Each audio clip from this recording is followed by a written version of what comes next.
రాజుడా యజమానుడా నా యేసు రాజుడా తలంపులెల్లా నా తపన ఎంత నా తలంపులెల్లా నా తపన ఎంత నీ చిత్తం చేయుటయే అయ్యా నీ చిత్తం చేయుటయే యజమానుడా యజమానుడా నా యేసు రాజుడా నీ కోసం జీవిస్తున్నా నిన్నే ప్రేమిస్తున్నా అయ్యా నీ కోసం జీవిస్తున్నా నిన్నే ప్రేమిస్తున్నా బలి అయి రక్షించితివా బలి అయి రక్షించితివా పరలోకం తెరచితివా మాకై పరలోకం తెరచితివా యజమానుడా నా యేసు రాజుడా యజమానుడా నా యేసు రాజుడా తలంపులెల్లా నా తపన ఎంత నా తలంపులెల్లా నా తపన ఎంత నీ చిత్తం చేయుటయే అయ్యా నీ చిత్తం చేయుటయే యజమానుడా యజమానుడా నా యేసు రాజుడా జీవించు దినములంతా కురికి పని చేసేదన్నయ్యా జీవించు దినములంతా కురికి పని చేసేదన్ పిలిచావు నీ సేవకై పిలిచావు నీ సేవకై దానిని మరచేదనా పిలిచావు నీ సేవకై దానిని మరచేదనా యజమానుడా యజమానుడా నా యేసు రాజుడా యజమానుడా నా యేసు రాజుడా యజమానుడా నా యేసు రాజుడా తలంపులెల్లా నా తపన ఎంత నా తలంపులెల్లా నా తపన ఎంత నీ చిత్తం చేయుటయే అయ్యా నీ చిత్తం చేయుటయే యజమానుడా యజమానుడా నా యేసు రాజుడా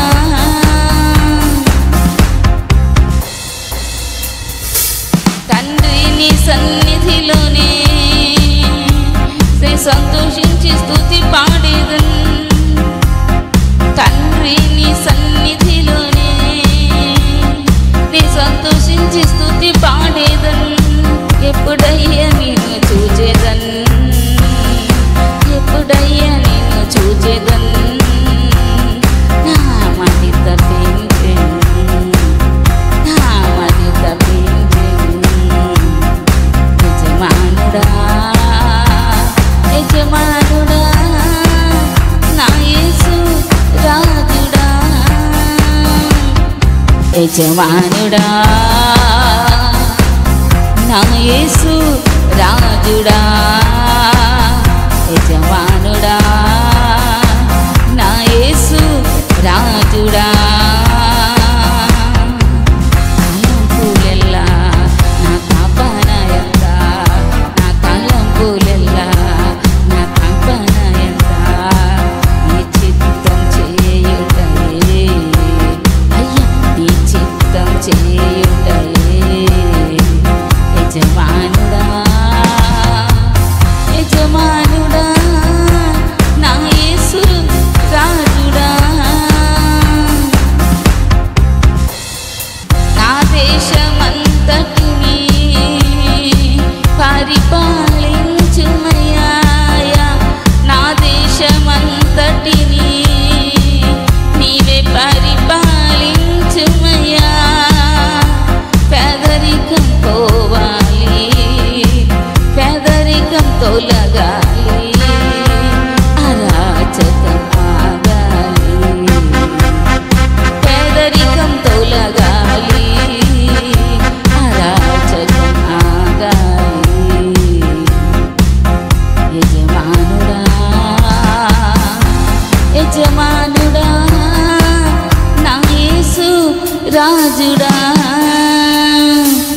యజమాననే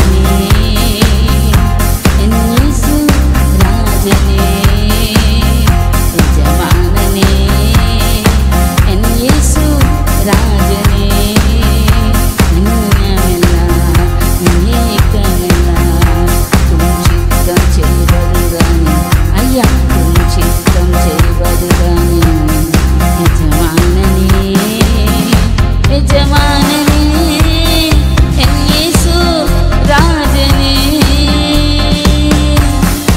యేసు రాజనే glory glory glory glory glory hallelujah hallelujah hallelujah hallelujah హల్లెలూయా.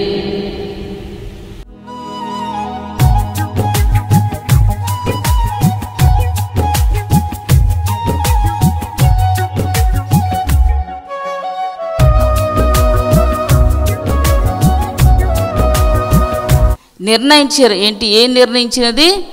బలులు అర్పింప తగిన స్థలముగా. హల్లెలూయా హల్లెలూయా హల్లెలూయా హల్లెలూయా. చూడండి, మందిరాలు ఉంటాయి, అన్నిటిలో దేవునికి బలులు అర్పించడానికి తగిన స్థలాలు ఉండవు. కొన్నిట్లోనే తగిన స్థలం. తగిందంటే ఇప్పుడు మన పిల్లలు ఉన్నారు, వాళ్ళు జాబ్కి వెళ్ళాలంటే తగినట్లుగా వారు పాస్ కావాలి, తగిన మార్కులు రావాలి, తగినటువంటి వారికి పాస్ మార్కులు కనీసం రావాలి జాబుకు వెళ్ళాలంటే.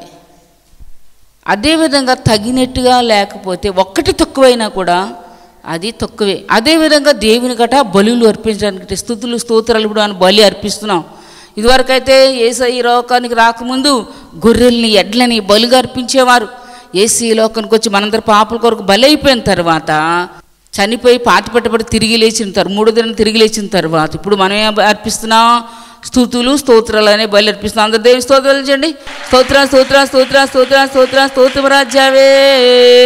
ఎజ్రా గ్రంథం 6వ అధ్యాయం 3వ వచనంలో ఏముంది? రాజు అయిన కోరెషు ఏలుబడిలో మొదటి సంవత్సరం మందు అతడు యెరూషలేములో ఉండి దేవుని మందిరమును గూర్చి నిర్ణయించినది బలులు అర్పింప తగిన స్థలముగా. బలులు దేవునికి స్తుతులు స్తోత్రాలని బలు అర్పించడానికి తగిన స్థలమట.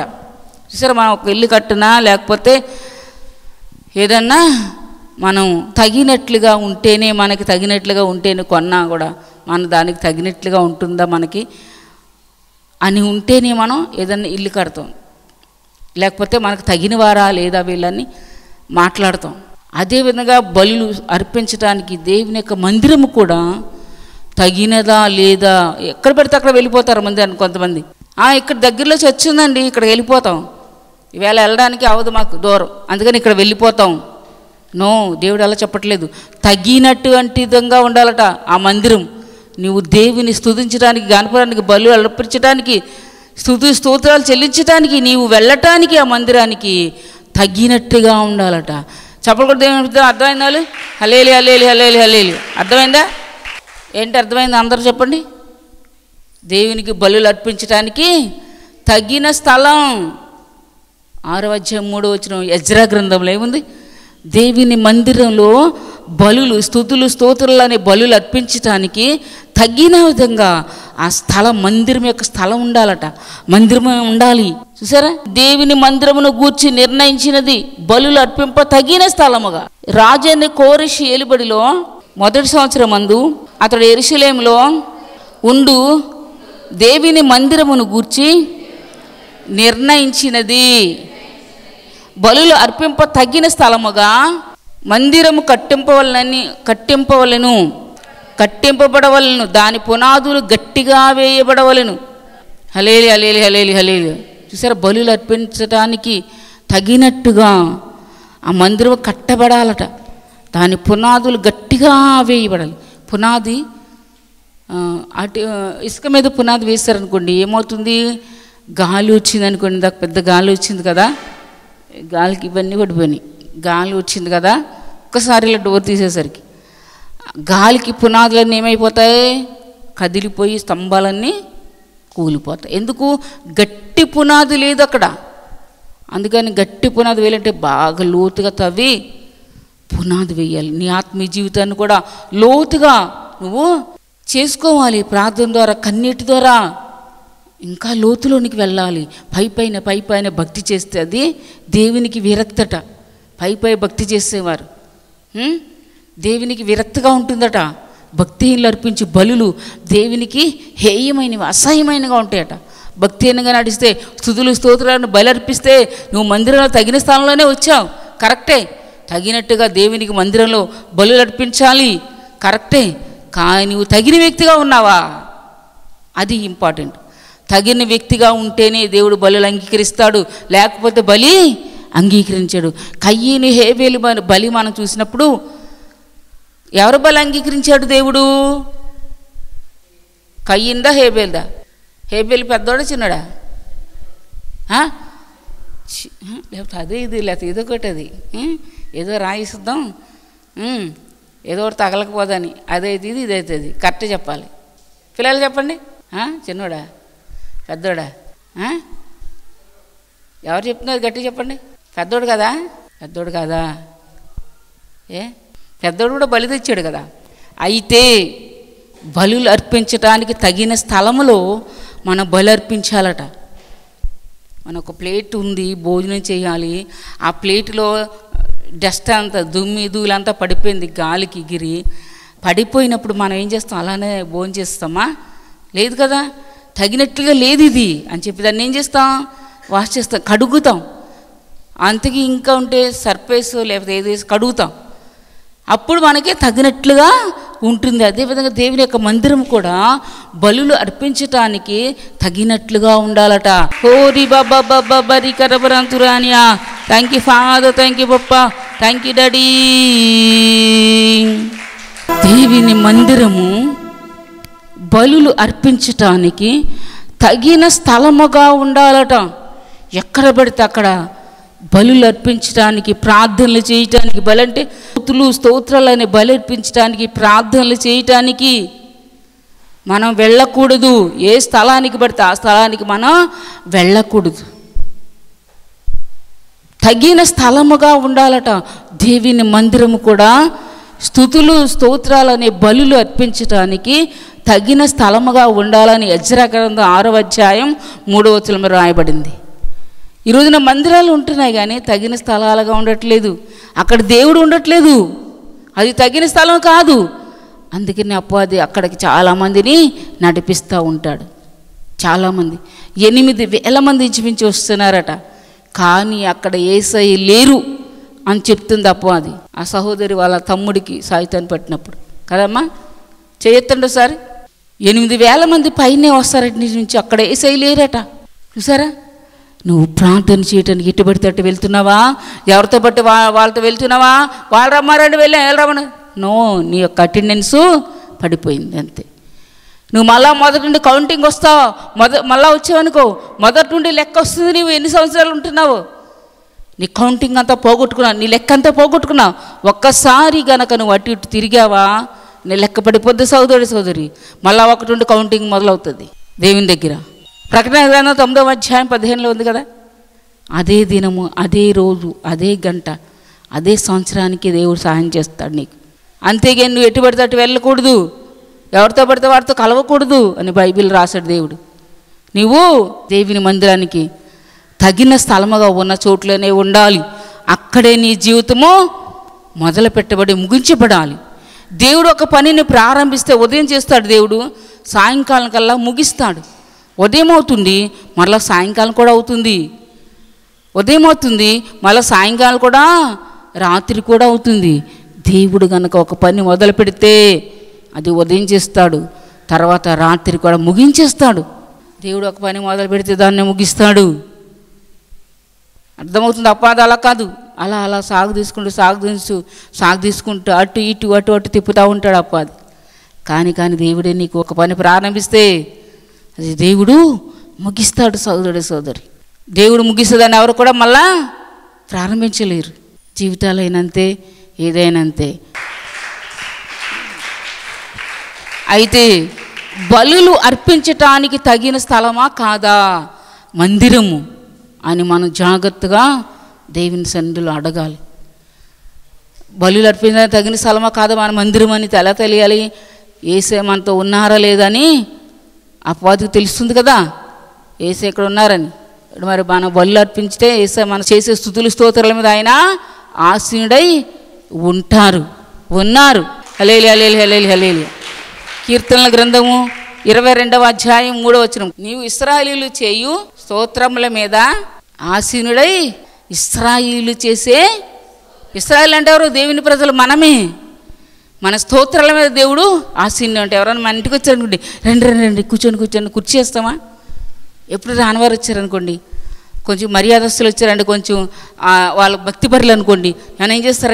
రండి కూర్చోండి అని వాళ్ళకి మర్యాద చేస్తాం. అదేవిధంగా దేవుని సేవకులు కట రెట్టింపు సన్మానం చేయాలట. వాక్యమందు ఉపదేశమందు బోధించి ఖండించి బుద్ధి చెప్పేవారికి రెట్టింపు సన్మానం చేయాలట. మామూలుగా అందరూ ప్రపంచంలో ఒక్క సన్మానం చేస్తారు, కానీ వీళ్ళకట రెండింతలో రెట్టింపు సన్మానం చేయాలట దైవజనులకి. సరే, తిమోతి రాసిన పత్రికలో రాయబడింది. అయితే ఇశ్రాయేలు చేసే స్తోత్రాల మీద ఆశనే ఉంటాడు ఆయన. నువ్వు ఎవరు వచ్చినా రాకపోయినా దేవుని సన్నిధికి వచ్చినా ఏం చేయాలి? ప్రభా స్తుతులు స్తోత్రాలయని నీ వంతు నీ యొక్క కుటుంబం తరపున దేవునికి స్తుతులు స్తోత్రాలు చెల్లించాలి. వాళ్ళు వస్తారు వీళ్ళు వస్తారు, రారు, నేను లేటుగా వెళ్తానులే. ఎందుకు నువ్వు ఆలస్యంగా చేయొచ్చా దేవుని పని? ఎవరితో నీకేంటి? వాళ్ళని దీవించలేదు, వీళ్ళని దీవించలేదు, దేవుడు నన్ను కూడా దీవించలేదు అనుకుంటావా? అలా అనుకో. దీవించబడిన వాళ్ళతో పోల్చుకుంటా, వాళ్ళు దీవించదు, వీళ్ళు దీవించదు, నన్నే దీవించలేదు అనుకుంటా. మరి ఇది కూడా అంతే. నువ్వు బలులు అర్పించడానికి తగిన స్థలంలో నువ్వు ఏం చేయాలి? స్తుతులు స్తోత్రాల ప్రభు, నా తరపున, కుటుంబ తరపున, సేవ తరపున, సంఘం తరపున, అందరి తరపున స్తుతులు స్తోత్రాలు చేస్తామయ్యా అని చెప్పి దేవునికి స్తోత్రాలు చెల్లించాలి, కృతజ్ఞతలు చెల్లించాలి. గొప్ప గొప్ప భక్తులు అనబడ్డ వారందరూ కూడా ఇలాగే చెల్లించారు. దానియేలు కూడా దేవుని సన్నిధిలో తన పితరుల పాపాలు, తన ఇంటి వారి పాపాలు, తన తోటి వారివి, ఇశ్రాయేలు ప్రజలందరి దోషాలు ఒప్పుకున్నాడట. దానియేలు ఎలాంటి తెలుసా? ప్రార్థన మొదలు పెట్టక ముందే దేవుడు తన దూతను పంపించేస్తాడు. దానియేలు దేవుడికి బహుప్రియుడు. హల్లెలూయా హల్లెలూయా హల్లెలూయా హల్లెలూయా. అతడు అంటున్నాడు తన 9వ అధ్యాయం దానియేలు గ్రంథంలో, తన పితరుల పాపాలు, తన ఇంటి వారి పాపాలు, తన ఇరుగు పొరుగు వారివి, దేశంలో దేవుని ప్రజలందరి పాపాలు ఒప్పుకున్నాడట. చూసారా? అప్పుడు ప్రార్థన చేశాడట దేవుడికి. అందుకే అంత ఇష్టమయ్యాడు, బహుప్రియుడట దేవునికి దానియేలు. సరే, దానియేలు గ్రంథంలో 10:10లో రాయబడింది, దానియేలు నువ్వు నాకు బహుప్రియుడువు అంటాడు దేవుడు. సరే, నువ్వు ప్రార్థన మొదలు పెట్టకముందే దేవుని దూత అంటుంది, నాకు నీ దగ్గరికి వెళ్ళాలని ఆజ్ఞ వచ్చేసింది దేవుని దగ్గర నుండి, అందుకే నేను వచ్చేసాను అంటాడు దేవుని దూత. హల్లెలూయా హల్లెలూయా హల్లెలూయా హల్లెలూయా. వీళ్ళు మనం ఏం చేయాలి? మన ఇంటి వారి పాపాలు, శాపాలు, దోషాలు, మన ఊరిపోయారు వారు, మన దేశస్తులు, మన గ్రామస్తులివి, ప్రపంచంలో అందరి పాపాలు మొదటగా వచ్చి నువ్వు దేవుని సందులో ప్రభువా క్షమించాయని క్షమాపణ అడగాలి. దేవుని మనం ఏం చేయాలి? క్షమాపణ అడగాలి. దావీదు పెద్ద తప్పు చేసిన దేవుని దగ్గర క్షమాపణ అడిగాడు, కానీ సౌలు చిన్న తప్పు చేసాడండి. కానీ దేవుడి దగ్గర క్షమాపణ అడగనందున తన రాజ్యాన్ని పోగొట్టుకున్నాడు, తన కుటుంబాన్ని పోగొట్టుకున్నాడు, అందరూ హతమైపోయారంతే.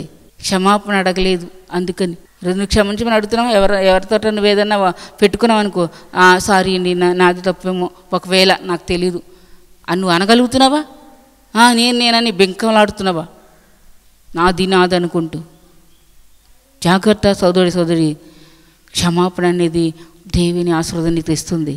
క్షమాపణ లేదనుకో అంతే, దేవుని దృష్టిలో పాపం అయిపోతుంది. నీ పొరుగు వారిని నువ్వు తిరస్కరిస్తే అది పాపం కానుంది సామెతల గ్రంథంలో. పొరుగు వారిని తిరస్కరించకూడదు. వారు ఏం చెప్పినా నువ్వేం చేయాలి? వినాలి. అటువంటి దైవజనులుగా మేము చెప్తే వినాలి కదా. దేవుని ప్రతినిధులు 4వ అధ్యాయం అపోస్తలుల కార్యాలు 22, 23 వచనాలు చదివితే, 3వ అధ్యాయం 22, మోషే ఇట్లనెను, ప్రభు అయిన దేవుడు నా వంటి ఒక ప్రవక్తను మీలో మీ సహోదరుల నుండి మీ కొరకు పుట్టించును. ఆయన మీతో ఏమి చెప్పినా అన్ని విషయంలో మీరు ఆయన మాట వినవలను. ఆ ప్రవక్త మాట విననివాడు ప్రజల్లో ఉండకుండా సర్వనాశనం అయిపోతాడు. దైవజనుడి మాట వినకపోతే. ఇది ఎవరి ఆజ్ఞ? దేవుని యొక్క ఆజ్ఞ. పరిశుద్ధ గ్రంథంలో ఉన్నవన్నీ ఎవరి ఆజ్ఞ? ఎవరు రాశారు మన కోసం? దేవుడే రాసించాడు. లోక సంబంధం వాటి కోసం ఎక్కువ ప్రాకులాడొద్దు, దేవుని సమయం దొంగిలించొద్దు. దయచేసి దేవుని సమయాన్ని దేవునికి ఇచ్చేద్దాం. దేవునిది మంద కాదు, దేవునిది అది. ఒక్కరోజు కదా, 6 రోజులు మనవే కదా, మనం వాడుకుంటాం కదా 6 రోజులు. త్వరగా వచ్చి తండ్రి ఎసరారా కూర్చేస్తున్నాను అని కూర్చొని స్తుతులు స్తోత్రాలను కూర్చివేయాలి. మనం తగిన స్థలము ఇది మనకు నిర్ణయించాడు దేవుడు. ఎంత అదృష్టం మనకి. చవలదేని వద్దామా? హోరి బాబారి కరవరాంతురా అని ఆశ. Thank you lord. హోరి బాబా బాబా బాబా బాబా. ఎంత గొప్ప దేవుడు మన దేవుడు. చూసారా, 8,000 మంది పైనే ఉన్న అక్కడ ఏసై లేరు. అపాధి క్రియలు అక్కడ ఉన్నాయి, అపాధి పడుతుంది ప్రజల్ని. చూసారా, ఏసేమన్నారు, చిన్న ముందా భయపడకుడి అన్నాడు. అది ఆయన ఇష్టం, ఆయన చిత్తం ఎవరన్నా రాసి ఆ రోజు ఎవరు వస్తారు అంతే. ఎంతమంది స్వస్థ పొందుకున్నారు. మొన్న 20 సంవత్సరాలు బట్టి మోగ అమ్మాయి, చెవిటమ్మాయి వచ్చింది మన దగ్గరికి. చూసారా, అమ్మాయికి 2 వారాలు వచ్చింది. 7 వారాలు రమ్మన్నా. 3వ వారం కల్లా గడగడ వీళ్ళమ్మని అడుగుతుంటే చూసిన వాళ్ళు ఉన్నారు. అప్పుడు ఆ పిల్ల సమాధానం చెప్పేస్తుంది టకటకమని. మాటలు వస్తున్నాయి అమ్మ అంటే అలా మాట వస్తున్నాయి అమ్మగారు, నన్ను విసిగించేస్తున్నావు. మరి పాపం 20 సంవత్సరాలు పెట్టి మాట్లాడలేదు. గడగడగడగ మాట్లాడేస్తుంది ఆ పిల్ల. తరదండ్రులు రావడం అనేసారు. చూసారా, కొంతమంది అందరు ఇలాగే మన దగ్గరికి వచ్చి స్వస్థ పొందుకుని ఆ చర్చిలు ఈ చర్చిలకు వెళ్తారు, స్వస్థ పొందుకుంటారు. అది నిలబడాలంటే తగిన స్థలంలోనే వచ్చి దేవుని స్తుతించాలి. తగిన స్థలం, మందిరమునకు తగిన స్థలం. మందిరంగా ఉండటానికి ఏది పడుతుంది, మందిరం కాదు. తగిన స్థలం దేవుడు మనకి ఇచ్చాడు. ఆ స్థలంలో మన స్తుతులు స్తోత్రాలు బలి అర్పిస్తే డైరెక్ట్గా వేసే దగ్గరికి వెళ్ళిపోవాలి. వారమంతా నువ్వు ఇష్టానుసారంగా బ్రతకూడదు. ఎలా బ్రతకాలి? దేవునికి ఇష్టకరంగా బ్రతకాలి. అటువంటప్పుడు యథార్థవంతుల ప్రార్థన ఆయనకే ఆనందకరమట. హలేలి హలేలి హలేలి హలేలి. యథార్థంగా బ్రతికితే వారికి దేవునికి ఆనందాన్ని కలుగజేస్తాను. ఇక్కడ ఒకలాగా బయట ఒకలాగా జీవించావా అది దేవుడికి తెలుసు, అపవాదికి కూడా తెలుసు. వేస్తాడు గట్టిగా. రండి, నువ్వు దేవుని ప్రజలు అంటే వాడు ఇంట్లో ఒకలా జీవిస్తున్నావు, బయట ఒకలా జీవిస్తున్నావు, సంధికెళ్ళిన కూడా ఒకలా ఉంటున్నావు, నువ్వు నా ప్రజలవే దేవుని ప్రజలు కాదంటాడు. చూసారా, కనుక సోదరి దేవుని ప్రజలుగా ఉన్నప్పుడు దేవుడు తన సేవకుల ద్వారా ఏం చెప్పినా అది మనం వినాలి. మోషే ప్రవక్త సేవకుడు ఏం చెప్పినా దేవుడు వినమన్నాడు కదా. అయితే మందిరం పునాదులు గట్టిగా వేయబడాలట. నీ యొక్క ఆత్మీయ జీవితం యొక్క పునాదులు గట్టిగా వేసుకోవాలని నువ్వు లోతుగా వెళ్ళాలి. ఉపవాసం ద్వారా, ప్రార్థన ద్వారా రాత్రి నిద్ర మానుకొని. సిటీస్లో ఎలా తెలుసండి, రాత్రి అంతా ప్రార్థనలు ఉండి తెల్లవారు జాబ్కి వెళ్ళిపోతారు, ఉద్యోగస్తులు వెళ్ళిపోతారు, పిల్లలు స్కూల్స్కి వెళ్ళిపోతారు. చూసారా, దేవుని సందులో ఇంట్రెస్ట్గా నువ్వు గడిపితే అసలు నిద్రే రాదు. తెలుసా నీకు? Hallelujah hallelujah hallelujah hallelujah. తిని రాకూడదు, ఉపవాస ప్రార్థనది. తిని రాకూడదు దేవుని సందుకి. దేవుని సందులో మనం ఆత్మ సంబంధమైన ఆశీర్వాదం పొందుకోవాలంటే శరీరానికి బలం ఇవ్వకూడదు. ఆత్మకు బలం ఉండాలంటే భోజనం చేయకుండా సంధికి రావాలి. అప్పుడు సరిగ్గా వినగలుగుతుంది దేవుని వాక్యం. శరీర సంబంధమైన బలము నీకు అప్పుడు రాదు. అయితే యెరూషలేములో ఉండు దేవుని యొక్క ఆలయంలోని ఉపకరణాలు ఆ యొక్క నెబుకద్నెజరు రాజు యుద్ధం చేసి ఎత్తుకెళ్ళిపోయాడు. ఎందుకట? దేవుని ప్రజలు దేవునికి బాధ కలిగిస్తున్నప్పుడు దేవుడు తెలిసాడట. ఈరోజు దేవుని ప్రజలు దేవునికి బాధ కలిగిస్తున్నారు. ఇశ్రాయేలీయులను ఒక గొప్ప రాజు కట్టించిన మందిరాన్ని త్వరగా ఈ మందిరం కట్టుటకు, ఈ ప్రాకారం నిలుపుటకును ఎవరు మీకు సెలవిచ్చారని మేము అక్కడ అడిగితే పెద్దలను అడిగాము. వారిలో అధికారులైన వారి పేర్లు రాసి తమకు తెలియజేయటకై వారి పేర్లు అడుగుగా వారు ఏమన్నారంటే, ఈలాగ ప్రత్యుత్తరం ఇచ్చిరి, మేము భూమి ఆకాశంలో దేవుని యొక్క సేవకులమై, భూమి ఆకాశంలో దేవుని యొక్క సేవకులమై మహాదేవుని యొక్క మందిరము ఉన్నది కనుక మేము యూదా ప్రదేశంలోనికి వెళ్ళితిమి. అక్కడ మహాదేవుని యొక్క మందిరము ఉన్నది. అది గొప్ప రాళ్ల చేత కట్టబడినది, గోడల మ్రానులు వేయబడినవి. అది సొలొమోను కట్టించిన మందిరం. అది మహాదేవుని మందిరం.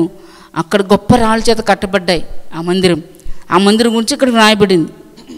అయితే వారి చేత ఈ మందిరం కట్టకు, మేము ప్రాకారం నిలుపుటకు ఎవరు మీకు సెలవిచ్చారని అడిగితే అది శత్రువులు వచ్చి కూల్చేశారు. శత్రువు రాజు నెబుకద్నెజరు వచ్చి కూల్చేశాడు ఆ మందిరాన్ని. ఎందుకంటే మా పితరులు ఆకాశమందలి దేవునికి కోపం పుట్టించినందున. 12వ వచనం చదవండి, 5:12 ఎజ్రా. అయితే ఆకాశమందలి దేవునికి కోపం పుట్టించారట. ఎవరు? పితరులు. మన తల్లిదండ్రులు దేవునిలో సరిగ్గా నడవకుండా దేవుని నమ్ముకున్న పేరుకి కానీ సరిగ్గా వారు లేనందున దేవుని కోపం వచ్చేసింది. దేవుని కోపం వస్తే ఏం చేశాడు? దేవునికి కోపం పుట్టించినందున ఆయన వారిని కల్దీయుడైన నెబుకద్నెజరునకు బబులోను రాజు చేతికి అప్పగించాడు. నెబుకద్నెజరును బబులోను రాజు చేతికి అప్పగించాడు. నెబుకద్నెజరునికి దేని గురించి చెప్పబడుతుంది? ఇది దానియేలు గ్రంథం. షడ్రక్ మేషక్ అబేద్నెగోలు బానిసలకు తీసుకెళ్ళిపోయాడు కదా నెబుకద్నెజరు రాజు. 1వ అధ్యాయంలో ఉంటుంది కదా. హల్లెలూయా. అయితే ఏం జరిగిందంటే నెబుకద్నెజరు రాజు దేశంపై యుద్ధం చేసి దేవుని యొక్క మందిరంలో ఉపకరణాలన్నీ తీసుకెళ్ళిపోయాడు. ఎందుకు? పితరులు దేవునికి కోపం పుట్టించినందున దేవుడు ఏం చేశాడట? వారిని చదవమా పుట్టించినందున ఏం చేశాడు? ఆయన వారిని రాజు అయిన కల్దీయుడైన నెబుకద్నెజరును బబులోను రాజు చేతికి అప్పగించాడట. ఈరోజు దేవుడు కోపం పుట్టిస్తే నిన్ను వదిలేస్తాడు, శత్రువు నిన్ను అటాక్ చేస్తాడు. సరే, నెబుకద్నెజరు రాజు చేతికి అప్పగించాడు. అతను యుద్ధం చేసి ఆ దేశం మీద చెరగా కొంతమంది యవ్వనస్తులు పట్టుకుని వెళ్ళిపోయాడు. ఆ యొక్క మందిరాన్ని కాల్చేశాడు అగ్ని చేత. దేవునికి కోపం పుట్టిస్తున్నావా? నీ కుటుంబంలో దేవునికి ఇవ్వాల్సింది కూడా కొంతమంది తినేస్తాడు. ప్రథమ ఫలాలు దేవునివి కదా, దేవునికి ఇవ్వాల్సింది ఇవ్వరు కొంతమంది. ప్రథమ ఫలాలు దేవునివే కదా, దేవునికి ఇవ్వాల్సింది మనకి ఇచ్చిన దాంట్లో దేవుడికి ఇవ్వాలి కదా. అది ఎంతమంది తెలిసి ఈ రోజున పితరులు చేసిన పెద్దవాళ్ళు చేసిన తప్పుల వల్ల దేవునికి కోపం వస్తుంది. ఫిలీమోను రాసిన పత్రిక ఇటువంటి చదివితే పత్రికలో ఉంటాయి స్త్రీల గురించి ఎక్కువ. ఏమి రాయబడ్డాయి? ఇంటిలోనట మగవాళ్ళకి స్త్రీలు ఎంకరేజ్ చేయాలట. దేవుని సన్నిధిలో సరిగ్గా నడవాలి, దేవుని సన్నిధికి ఇవ్వాలి సరిగ్గా అని. అన్ని విధాల బుద్ధి కలిగిన వారు, దైవజ్ఞానం కలిగిన వారు, దైవ బుద్ధి కలిగిన వారు స్త్రీలు అలా చేస్తారట. ఫిలీమోను రాసిన పత్రికలో, తీతుకు రాసిన పత్రికలో రాయబడ్డాయి. పత్రికలు చదవండి. దేవుని నేను చాలాసార్లు చెప్తాను, మన ఇల్లు రోడ్డుకి కుడి చేతిలో ఉంటే ఎడం చేతిలో వెళ్తే మన ఇల్లు వస్తుందా? దేవుని మార్గాల్లోనే దేవుని చిత్తానుసారంగా మనం నడవాలి. అంతేగాని ఎటు పడితే అటు నడిగితే అంతే. పితరులు కోపం పుట్టిస్తే మన తల్లిదండ్రులు కావచ్చు, మన తాత ముత్తాతలు కావచ్చు, దేవుని కోపము వస్తుంది ఒకరోజు. మనం చెప్పలేము అది ఏ రోజు. కనుక సోదరి మన పితరులు కోపం పుట్టించినట్టుగా మనం కోపం పుట్టించకూడదు. కుటుంబాన్ని, దేవుడు ఇచ్చినటువంటి జీవితాన్ని మరలా మన దేవుని చేతిలో పెట్టాలి. తెలుసా? నీకు ఇచ్చిన జీవితం, నీకు ఇచ్చిన ఆశని చిత్తానుసారంగా వాడుకోవడానికి కాదు, దేవుని ఇష్టకరంగా దేవుని చిత్తానుసారంగా వాడటానికి. దేవునికి మనం కోపం పుట్టిస్తే దానికంటే పెద్దవారమా గొప్పవారమా? గొప్పవారం మన వాళ్ళు అల్లు చెప్పండి పని. హల్లెలూయా. సరిగ్గా వింటున్నారా?